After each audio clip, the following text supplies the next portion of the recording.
நீங்கள் தவறவிட்ட எபிசோடுகளை இப்பொழுதே காணுங்கள் உங்கள் Tandivan.com மற்றும் Tandivan யூடியூப் சேனலில்.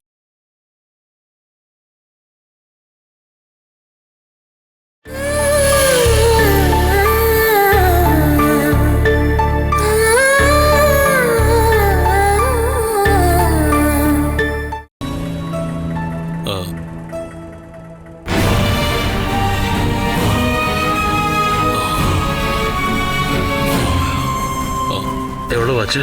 50 ரூபா சார். எடுமா.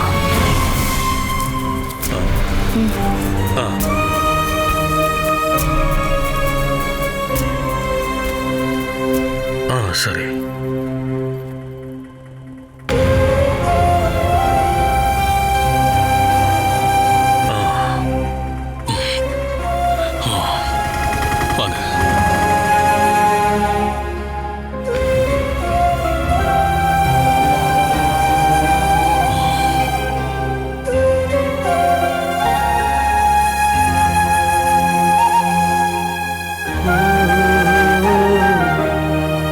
அங்கே இருங்க, வீட்டுக்குள்ள வராதீங்க.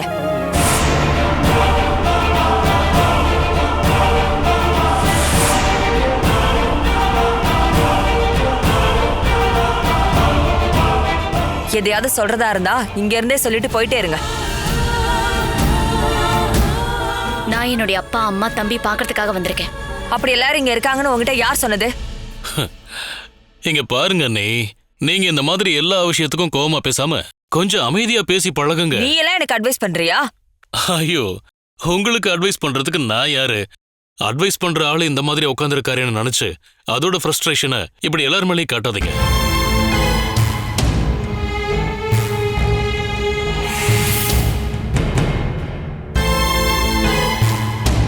நீங்க உள்ள வாங்க. அவங்கள இந்த வீட்டுக்குள்ள கூப்பிடுறதுக்கு நீ யாருடி? இந்த வீட்டோட ஓனரா? அவங்களுக்கும் நம்மள மாதிரி இந்த வீட்டுக்குள்ள போறதுக்கும் இருக்கிறதுக்கும் உரிமை இருக்குல்ல. அப்புறம் என்னம்மா? ஜெயா, தயவு செஞ்சு நீ உங்களை தடுக்க வேண்டாம். நம்மள பார்க்க தானே வந்திருக்காங்க. உங்களுக்கு கொஞ்ச நாளாவே இவன் மேல பாசம் அதிகமா இருக்கு. அது ஆபத்துமா?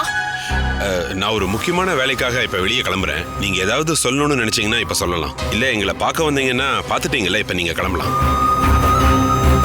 மாமா, இப்ப நீங்க எங்கேயும் போக வேண்டாம்.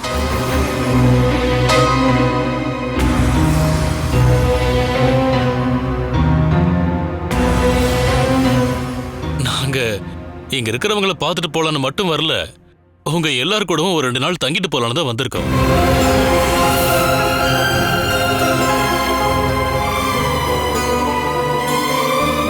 அதுக்கான நேரத்தை நீங்க எல்லாரும் எனக்கு ஒதுக்குனீங்கன்னா நாம எல்லாரும் சந்தோஷமா சமைச்சு ஒன்னா உக்காந்து சாப்பிட்டுட்டு அப்படியே ஜாலியா மனசு விட்டு பேசிட்டு மன நிறைவோட சந்தோஷமா இங்க இருந்து திரும்பி போயிடுவோம்.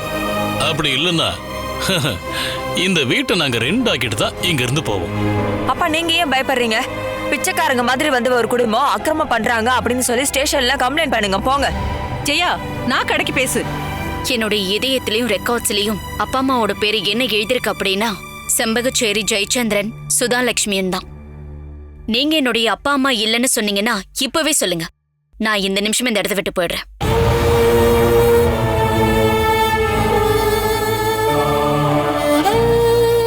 என்னம்மா, அப்படி இல்லைன்னு சொல்றதுக்கு தைரியம் இருக்கா?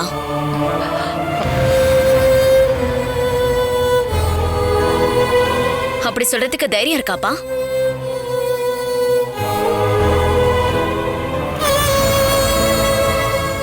இங்க பாருமா, உனக்கு தான் தெரியும்ல, நான் எப்பவுமே உன்னோட அப்பாவோட முடிவுக்கு மட்டும்தான் கட்டுப்படுவேன்.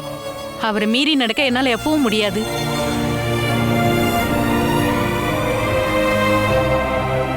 ஜெயா, வா வான்னு சொல்றேன்ல. விடுவா.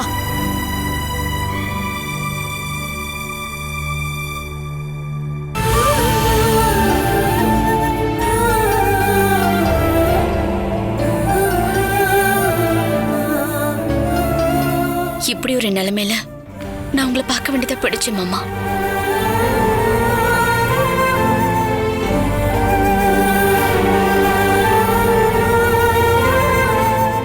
நாங்க அனுபவிக்க வேண்டிய எல்லா கஷ்டத்தையும் நீங்க ஏத்துக்கிட்டீங்க மாமா. இதுக்கான பரிகாரத்தை எங்களால எப்படி செய்ய முடியும்?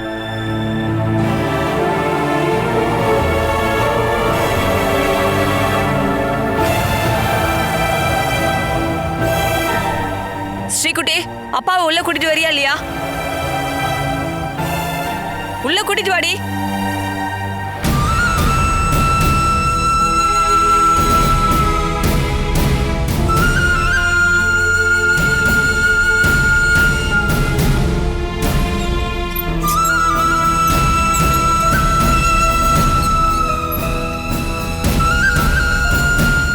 நம்ம வீட்டுக்கு போயிடலாம் வாங்கம்மா. நம்மள பார்த்தோன்னே கோவப்படுறவங்க கூட நம்ம எதுக்காகமா இருக்கணும்? இந்த கோபத்தை எல்லாம் போக்கி எல்லாத்தையும் சரி பண்ணதானே நாம இங்க வந்திருக்கோம். நீ உள்ள போ பாலா, என்னதான் நடக்குதுன்னு நம்மளும் பார்க்கலாம். நீங்களும் வாங்க, பேக நான் எடுத்துக்கிறேன். வா.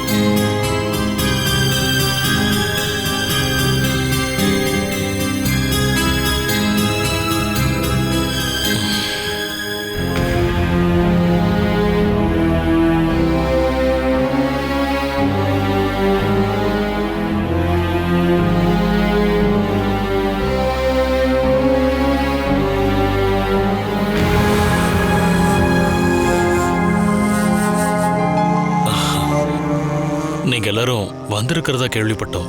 அப்படியே வந்து பார்த்துட்டு பேசிட்டு போலான்னு தான் நாங்க வந்தோம். ஹரியண்ணா, நீங்க அவரை எதிர்பார்த்து தான் இங்க வந்திருக்கீங்கன்னு புரிஞ்சிருச்சு. ஆனா பிரயோஜனம் இல்ல, என் வீட்டுக்காரருக்கு லீவ் கிடைக்கல.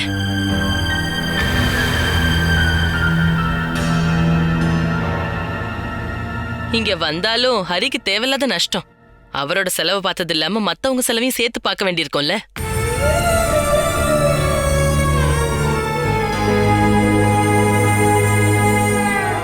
இப்போ இன்னொரு புது பிரச்சனை வேற. அஜய்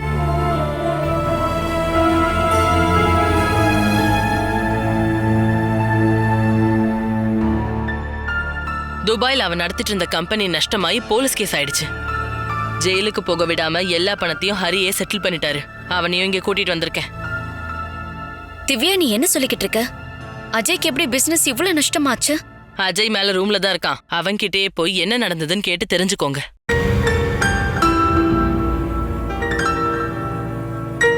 கல்ஃப்ல இருந்தப்போ நீங்க தானே அவன் சம்பந்தப்பட்ட எல்லா வேலைகளையும் பார்த்துக்கிட்டு இருந்தீங்க. அப்படி இருக்கும்போது அவனோட கம்பெனி நஷ்டமாயிடுச்சுன்னு இப்பதான் தெரிய வந்துச்சா? நாங்க வேற என்ன பண்றது? அவன் ஒன்னொன்னையும் அவன் இஷ்டத்துக்கு பண்ணதுனாலதான் இப்ப இவ்ளோ பெரிய நஷ்டமாயிருக்கு. பணத்தை தராம ஏமாத்தினதுக்கு அவனை போலீஸ் கஸ்டடியில் எடுத்தப்போ அவன் பொண்டாட்டி கூட அவனை விட்டுட்டு போயிட்டா.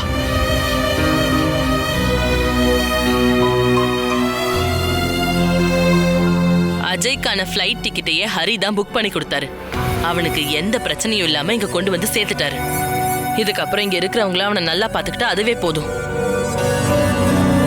இவ்ளோ பிரச்சனை வந்திருக்குன்னு நாம இங்க வந்ததுக்கு அப்புறம் தானே தெரிஞ்சிருக்கு. இப்போ ஒரு விஷயம் புரிஞ்சு போச்சு. ஹரியண்ணனுக்கு லீவ் கிடைக்காமலாம் இல்ல, இங்க வந்து பாரத்தை சுமக்க வேண்டாம் அப்படின்னு நீ தான் அட்வைஸ் பண்ணிருப்ப. நீ அப்படி நினைச்சா அதுல எனக்கு எந்த பிரச்சனையும் இல்ல. வேலை செஞ்சு சம்பாதிச்சதுல 3/4 பங்கு இந்த வீட்டுக்காக தான் அவரு செலவழிச்சிருக்காரு. இதுக்கு மேலேயும் அப்படி பண்ண வேண்டாம்னு நான் தான் சொன்னேன்.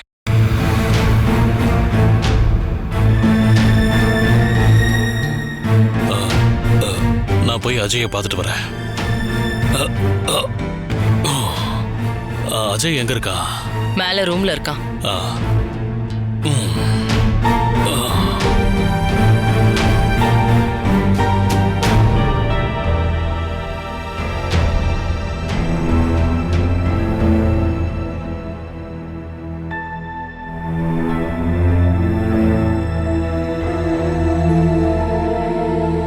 ஹரியண்ணன் கிட்ட இருந்து நான் எப்பவுமே பணமும் உதவியும் எதிர்பார்க்கவே இல்லை திவ்யா.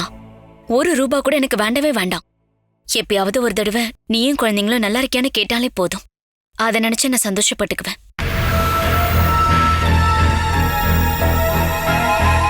நீ கெட்டிக்காரிதான். சொந்த பந்தங்களை லாப நஷ்ட கணக்கோட பார்க்கணும் அப்படின்னு என் அண்ணனுக்கு சொல்லி கொடுத்துருக்க. அதுல ஜெயிச்சிட்ட. சந்தோஷம்.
அஜய்,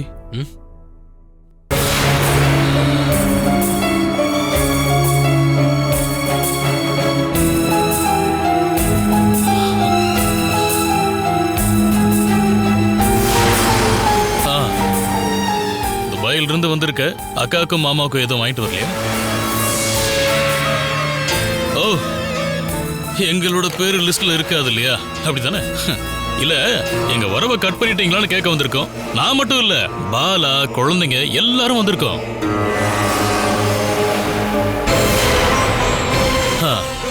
கல்ஃப்ல இருந்து எல்லாரும் வந்திருக்கீங்கன்னு நான் கேள்விப்பட்டதுமே ஹரியும் வந்திருப்பாருன்னு நினைச்சேன். ஆனா அவர் வரலையாமே. பரவாயில்ல, சின்ன மச்சான் வச்சு அட்ஜஸ்ட் பண்ணிக்கிறேன். சரியா? என்ன பிரச்சனை பண்ண வந்திருக்க? கிளம்பிங்கிறது. அது எல்லாத்தையும் நான் நிறுத்திட்டேன். இப்ப எல்லாமே அகிம்சை வழிதான். அதனாலதான் உங்க எல்லாரையும் பார்க்கணும்னு பாலாவும் குழந்தைங்களும் ஆசைப்பட்டப்ப சரின்னு கூட்டிட்டு வந்தேன். நாங்க ஒண்ணும் சும்மா வரல, இங்க சாப்பிட்டு தூங்குறதுக்காக வந்திருக்கோம். நீங்க இங்க திங்கறதையும் தங்குறதையும் நாங்க தான் முடிவு பண்ணோம். அது யாரு? மாமாவா, அத்தையா? அவங்க இருக்க மாட்டாங்க. வந்தாலும் இருந்தாலும் போனாலும் அவங்கள பாதிக்காது இல்லையா? மிச்சம் இருக்கிறது நீதான். எங்களை வெளியில போக சொல்லி நீ சொல்லுவியா?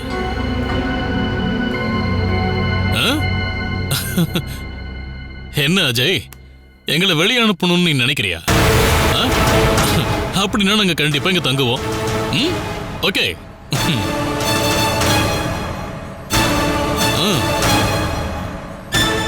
தேவையில்லாம பிரச்சனை பண்ணா நஷ்டம் உனக்கு தான்டா.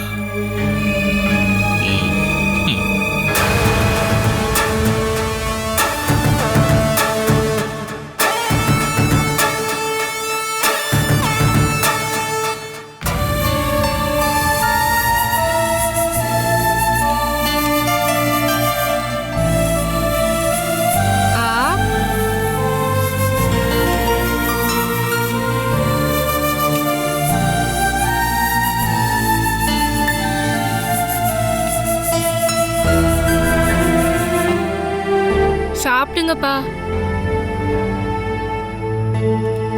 வேணு சித்தப்பாவும் பாலா சித்தியும் எதுக்காக வந்திருக்காங்கப்பா? அம்மா கூட சண்டை போட வந்திருப்பாங்கன்னு எனக்கு பயமா இருக்கு. அவங்க சண்டை போறதுக்காக வரல, நம்ம எல்லாரையும் பார்க்க வந்திருக்காங்க. உங்களால பேச முடியும்னு சித்தப்பா கிட்டயும் சித்தி கிட்டயும் சொன்னா என்னப்பா? இப்போதைக்கு சொல்ல வேண்டாம். என்னால பேச முடியும்னு தெரிஞ்சா என்ன ஆக்சிடென்ட் பண்ணது யாருன்னு வேணு கேட்பாரு.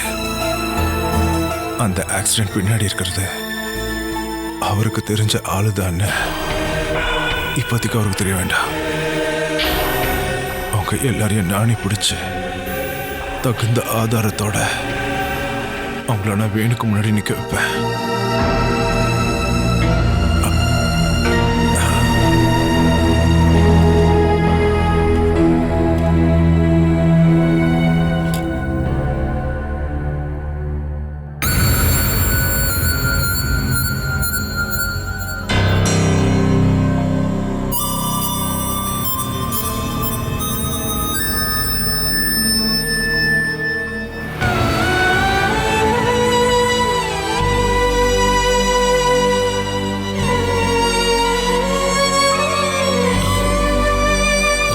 என்னம்மா, இந்த ரூம் என்ன இவ்வளவு குப்பையா இருக்கு? நான் எல்லா நாளுமே ரூமை க்ளீன் பண்றேன் சித்தப்பா. இது எல்லாத்தையும் நீதான் பண்றியாமா? அம்மாவுக்கு இந்த ரூம்குள்ள வரவே பிடிக்காது. இந்த பெட்ஷீட்டையும் அப்பாவோட ட்ரெஸ்ஸை மாத்துறதுக்கே சங்கடப்படுறாங்க.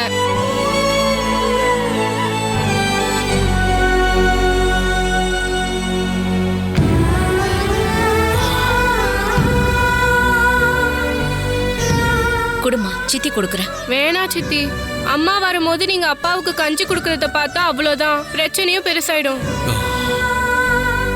படுத்த படுக்கையா கிடக்கிற புருஷன் ரூமுக்கு வரத்துக்கே சங்கடப்படுறாளே, இவெல்லாம் ஒரு பொண்டாட்டியா என்ன? அவளை கம்பேர் பண்ணும்போது உன்னை சாமியா கும்பிடணும்.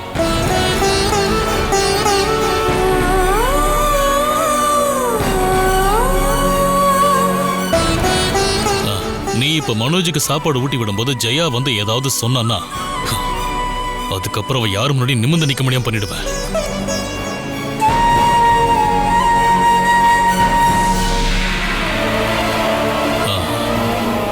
பாப்பா சித்திட்டு கொடுமா.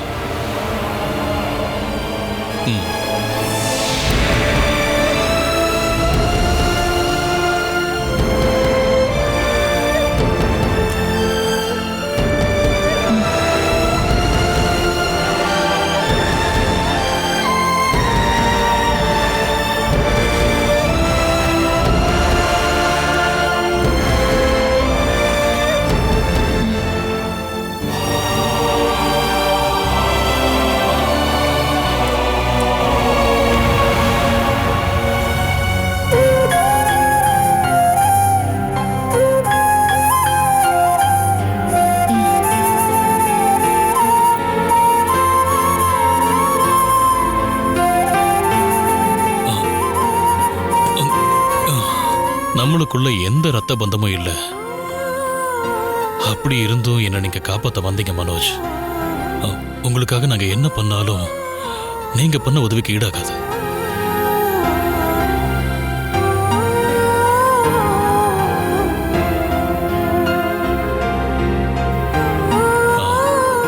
ஜெயா இந்த ரூமுக்குள்ள வர்றதுக்கு தயங்குறதும் உங்க கூட இருந்து உங்களை பாத்துக்கலைங்கிறதும் உங்களுக்கு கவலையா இருக்குன்னு தெரியும்.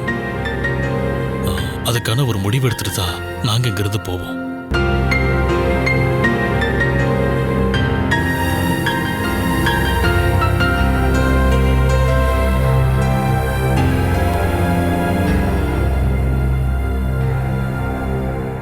சுதா, நான் போயிட்டு வரேன். மாமா எங்க கிளம்பிட்டீங்க? இந்த வயசுலயும் என்னால செய்ய முடியற வேலையை செஞ்சுதான் நான் இங்க வாழ்ந்துகிட்டு இருக்கேன். ஓஹோ, எல்லாரும் அவங்கவுங்க குடும்பத்தை நல்லா பாத்துக்கிறதுக்காகத்தான் ஒரு தொழில் செய்யறாங்க. ஆனா நீங்க உங்களுக்காக மட்டும் செய்யறீங்க. அத பத்தி நீ கேட்க வேண்டிய அவசியம் இல்ல. நீங்க வெளியே போக கூடாதுன்னு நான் வந்தப்பவே சொன்னேன்ல. நான் போகணும். நீங்க மட்டும் இல்ல, இங்க இருந்து யாரும் இன்னைக்கும் நாளைக்கும் வெளியில போக கூடாது.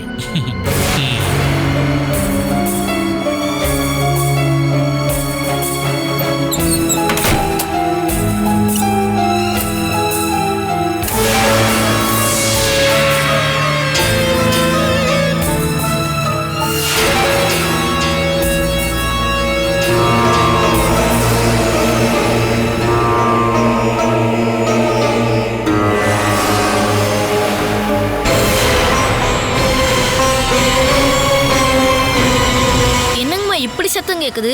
நிலநடுக்கம் வந்துருச்சா என்ன? இது வரைக்கும் வரவே இல்லப்பா. இதுக்கப்புறம் வருமானு தெரியல.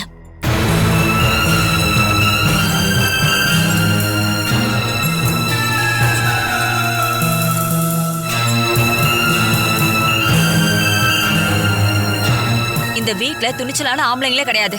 யாராவது இருந்திருந்தா இவன் இப்படி தைரியமா உள்ள வந்திருப்பானா? கரெக்ட், அதுதான் பிரச்சனையே. இந்த வீட்டில் இருக்கிற ஆம்பளைங்கள்ல யாருக்காவது தைரியம் இருந்திருந்தா பாலாவோட புருஷனா நான் இந்த வீட்டுக்குள்ள வந்திருக்கவே முடியாது. இதோ நிக்கிறாரு இந்த வீட்டோட குடும்பத் தலைவர், என் மாமா. இந்த வயசுலயும் பாக்கெட்ல சீப்பை வச்சுக்கிட்டு ஹேர் ஸ்டைல் பண்றதுலயும் மேக்கப் போடுறதுலயுமே உங்க முழு கவனமும் இருக்கு. இதுக்காகவே கண்ணாடி முன்னாடி நின்னு செலவழிக்கிற 3ல் 1 பங்கு நேரத்தையும் கவனத்தையும் பெத்த பசங்களுக்காக ஒதுக்கி வச்சிருந்தீங்க அப்படின்னா அவங்க வாழ்க்கை இந்த மாதிரி எல்லாம் ஆயிருந்திருக்காது. உன்னோட கெட்ட பழக்கத்தாலையும் குடிகாரத்தனத்தாலையும் இப்ப இங்க வந்துட்டு இந்த வீட்லயே தங்கியிருந்து இப்ப இவரை குத்த சொல்றியா? நான் ஏதோ இந்த மனுஷனை மட்டும் குத்தம் சொல்லல, இவர் தாளத்துக்கு தக்கபடி ஆடின உங்களையும் தான் குத்தம் சொல்லுவேன்.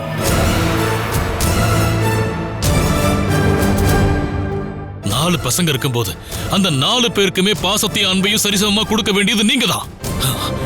அதில் இருந்து நீங்க என் பாலாவை மட்டும் ஏன் ஒதுக்கி வச்சீங்கன்னு சொல்லுங்க.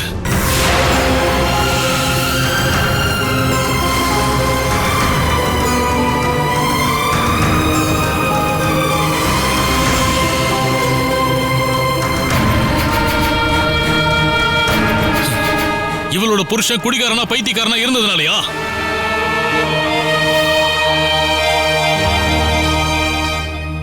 அதுக்கு பாலாவா காரணம்?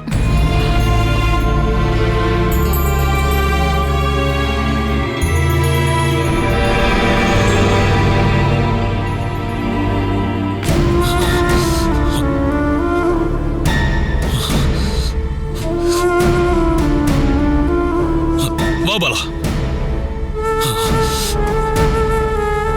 பண்ணாத தப்புக்காக இவளுக்கு எதுக்கு நீங்க தண்டனை கொடுத்துக்கிட்டே இருக்கீங்க?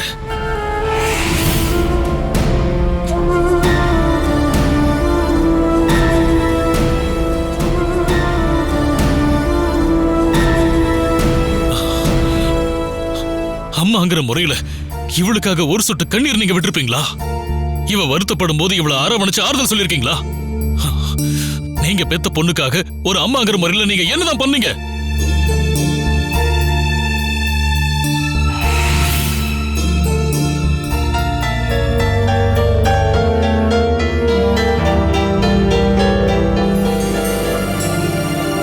குடிச்சிட்டும் ஊர் சுத்திக்கிட்டும் தெரிஞ்ச உன் கூட வாழ்ந்தவகிட்ட நாங்க எதுக்கு பாசமும் கருணையும் காட்டணும்?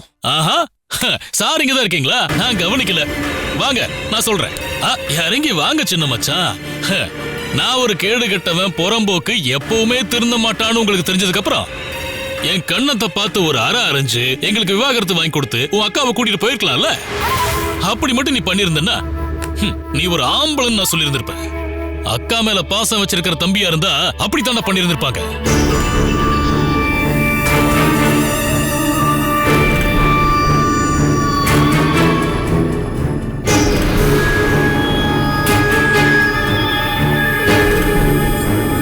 புருஷனோட டார்ச்சல் இருந்து என்ன காப்பாத்துங்கன்னு உங்ககிட்ட உதவி கேட்க வந்தப்ப வாசக்கதவை அடைச்சவங்க நீங்க. கல்யாணம் பண்ணி கொடுத்த பொண்ணு திரும்ப வந்தா பாரமா இருப்பாங்கன்னு நினைச்சு எல்லா பழியையும் பாலா மேல போட்டுட்டு ஓடி ஒளிஞ்சவங்க தானே நீங்க.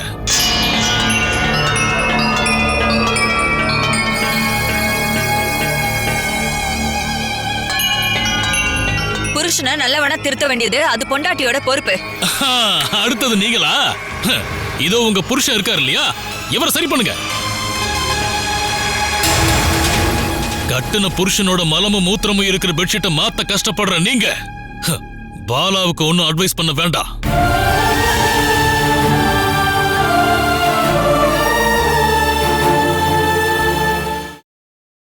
Catch us on TV, Tandivan.com, Facebook and YouTube.